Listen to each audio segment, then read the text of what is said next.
To that point, some of the best perks, in my opinion, or some of the best items here are in the quartermaster. The tampons. The tompions. There we go. The tompions.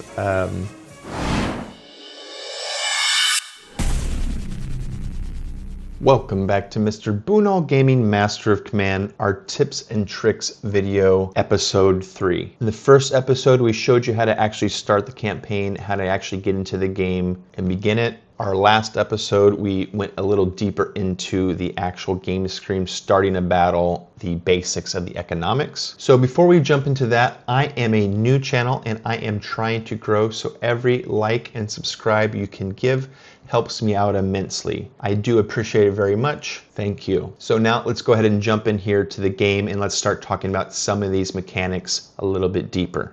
So one of the first things let's talk about here is the economy. What we see here is a typical smaller town or smaller village. What we have is our main town square, quartermaster, a stable, a barracks, a powder house. So these are different buildings that represent places where we can trade and buy different materials. The barracks is obviously going to have where we can get different units, different military units. The town square is kind of your main place where you can buy and sell. Right here in the upper right is the amount of money the merchant has. So in theory, we could sell up to 835 gold before they have 0. And as far as I know, once this town square hits 0 gold, it won't replenish on its own. You can buy items from them, which would then give them gold, but they won't gain gold on their own at all. So once this hits 0, it's over. Same thing with all the other resources, the ammo, the provisions, and the reservists. Once I buy out all of these supplies, they don't replenish on their own. I think this potentially leads to a certain strategy when you're going through the map. When I come to a town and say I either buy the recruits I want and there's no more I want from here, or I come to the powder house and I buy the supplies I want, if I get all of my ammo, reservists, and food from here, at that point, this town is not going to replenish any more of its money or its supplies. That might be a trigger to then raid the town. Let me say that again quickly. Once we've come to a city in the main map and we've exhausted all of its resources, to my knowledge, they don't replenish on their own. So the only value the town might hold after you've bought out all of its resources is to then raid it. There might not be any point to leave the town unraided at this point. The final thing I'll say here on the small town is that you can see it has less places to shop at. When we're going to go to a big town here in a minute, you'll see there will be more different shops to buy from, potentially more money in the shops or more items to buy, though I don't know that for a fact. I do believe actually it looks like it's pretty much the same amount of different items comparably. Okay, that should be good for the small town, I think. Here we have a good example of what a large town, village, or a large city looks like in the game. We have the noble estate here at the top. This is where we can conscript and buy new generals for our brigades. We can go more into depth about the actual buffs that there are in game in a different video. But for right now, this is where we can purchase new generals. One thing also to note, when we look at the cities, you'll see here that this town has a debuff called Stolen Cattle, where food is 15% less available and it costs 25% more. They also have a debuff for ammo where it's again 15% less available and 25% more. If we zoom out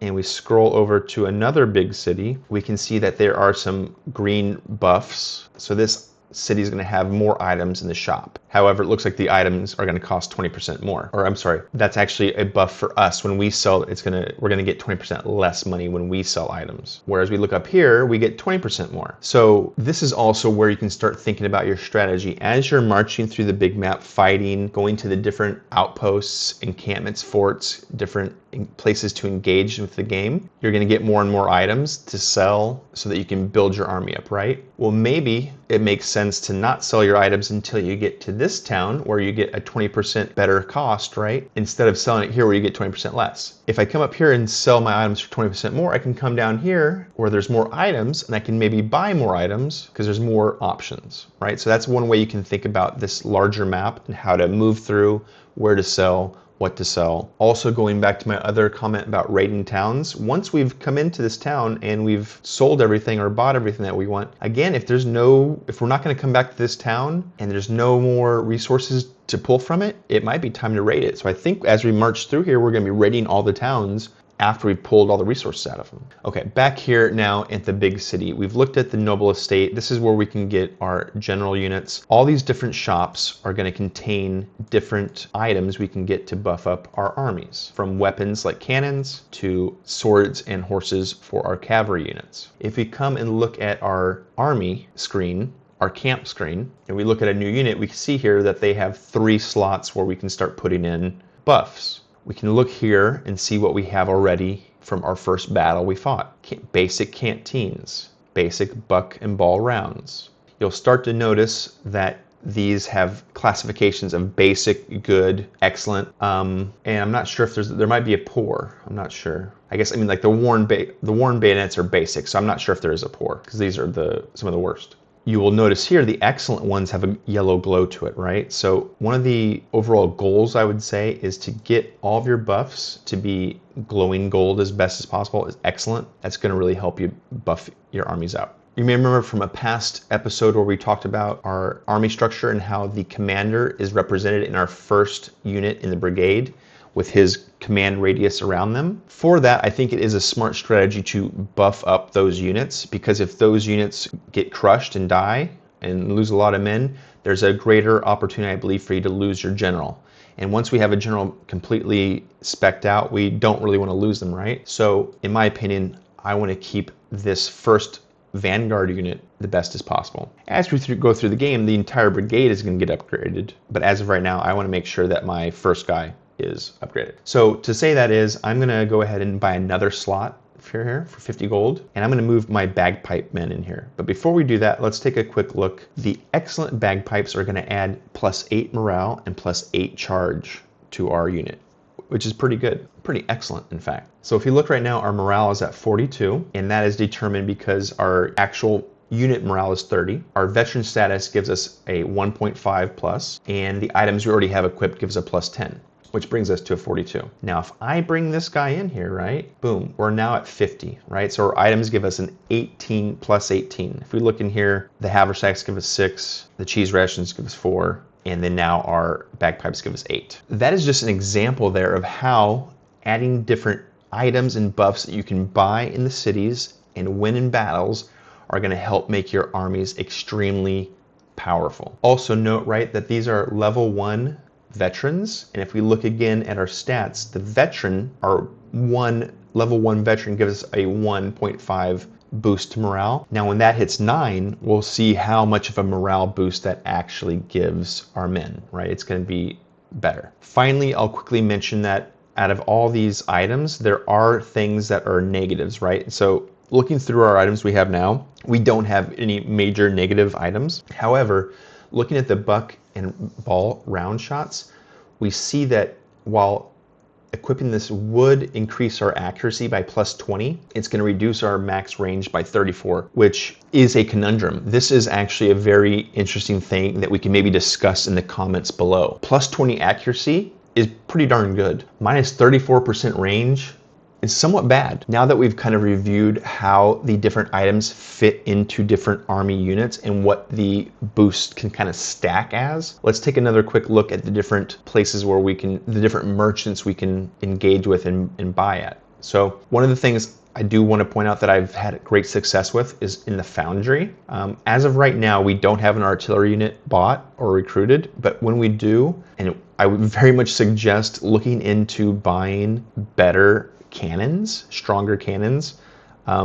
Range, accuracy, and damage for the cannons are going to make your armies extremely strong. If you can start engaging with your enemy well before they can engage with you, and they have to march a decent amount of time through your cannon fire, in this game especially, and in real life, I would imagine, that's going to be a huge advantage to your side. So again, we don't have an artillery unit recruited just yet, but if we did, I might want to come in here and start looking at different artillery pieces to buy. And well, we don't have the unit and we don't have money to buy it, but looking here at what we have, One of the indicators are the color of the wheels and the color of the cannons. Obviously bronze and then colored wheels are going to present a more unique and a higher tiered unit. I've seen green wheeled units and blue ones as well, which are excellent. Again, we can see the range here of 435, shot damage of 25, and the radius of 2.5. But now if we look down here, the one right under it, exactly, yeah. So this damage is 20 more for the 12 pounder. The radius is roughly the same, and the canister is a little bit heavier.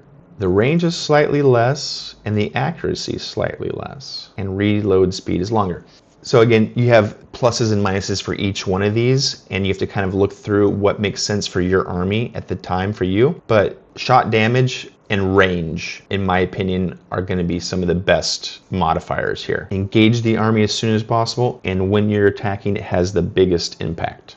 When looking over here at the staff colleges, we've already seen kind of some of the things with the field musicians, but there's other different perks and units you can get. These ones give you better veteran gain and use less ammo. There's accuracy and cover bonus ones. And here's a reload and movement speed one. So far what I've seen again is range, reload, and accuracy are some of the most important modifiers in game. So not that they're not important, but like move speed, charge, melee, for me, at least for my gameplay style, it's not that important. Range, accuracy, and reload. Can you engage them first? Can you hit them on target? And can you do that quickly before they get in range of you, right?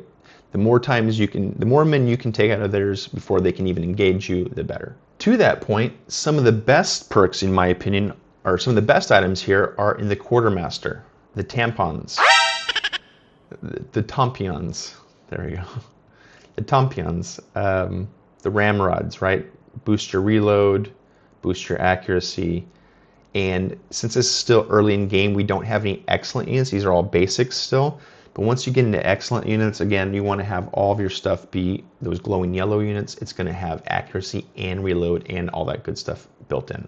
One other last thing here is the negative buffs, right? So some of these do have a like max range of plus 5%, but then a negative reload speed. That's going to have to be something for you to decide if that makes sense for your playstyle. The 5% range for a -2 reload for me is not too attractive, but if we come over here to this better one, a 10% range for -2 reload, now that not so bad, right? Or it's at least a little better. And then as we get to excellent, it might be a 15 or 20% range and a -2, right? So that is again all dependent on your playstyle.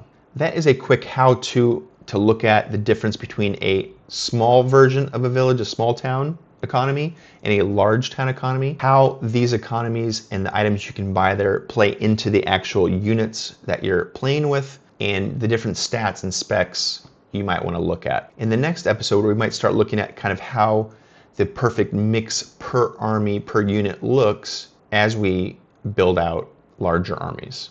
If you found this at all informative, if you learned anything today about the game Master of Command, please do like and subscribe to my channel, Mr. Bunal Gaming. I am a new channel and I'm trying to grow, and every little bit helps. I do appreciate it very much. Thank you.